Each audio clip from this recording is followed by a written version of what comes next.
Episode की शुरुआत में मिहिर खुश होकर किरण को बताता है कि तुलसी ने उसकी पूरी संपत्ति अपने नाम लेने के लिए हाँ कर दी है। किरण तुरंत उसे अलग ले जाकर समझाता है, भैया, भाभी का सम्मान अपनी जगह, पर सब कुछ उनके नाम कर देंगे तो आपकी अपनी जिंदगी का क्या। लेकिन मिहिर साफ कह देता है कि उसे अब अपने से ज्यादा तुलसी के भविष्य की चिंता है और जो फैसला वो कर चुका है उसे बदलना नहीं चाहता। किरण निराश होकर चला जाता है।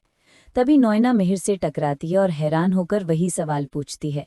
मिहिर मानता है कि उसका ये कदम तुलसी के लिए उसकी गलती का छोटा सा प्रायश्चित है।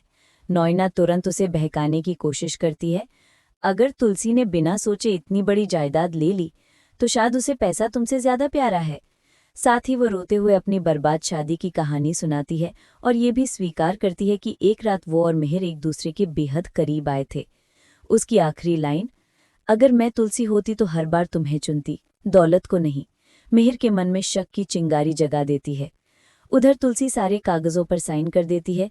किरण को उसकी वजह जाननी होती है, पर तुलसी बस इतना कहती है कि ये फैसला उसने पूरा सोच कर लिया है। दूसरी ओर वृंदा को मिहिर के फर्जी आवाज में एक कॉल आता है जिसमें उसे सर्वेंट क्वार्टर में रहने की बात कही जाती है। वो टूट जाती है। फिर पता चलता है कि ये आवाज परी और मिताली ने एआई से बनाई थी। दोनों हंसती रहती हैं जबकि वृंदा अंदर ही अंदर बिखर जाती है। इधर नोयना की नई नौकरानी रसोई में चुगली करती है कि उसकी मैडम का मिहिर के साथ रिश्ता चल रहा है। नोयना सुन लेती है और उसे तुरंत निकाल देती है। दूसरी तरफ सुप्रिया अंगद को बर्तन धोने का काम पकड़ा देती है। अंगद मजबूरी में कर रहा होता है कि तभी वृंदा लौटती है और पहली बार खुलकर सुप्रिया के सामने उसका पक्ष लेती है। अंगद उसे समझाता है, ये घर मेरा भी है और यहाँ के लोग मेरे अपने हैं। वृंदा भावुक होकर उसे गले लगा लेती है। एपिसोड के अंत में वही नौकरानी बदला लेने के लिए बर्तन चुराने की कोशिश करती है, पर मिताली उसे पकड़ लेती है।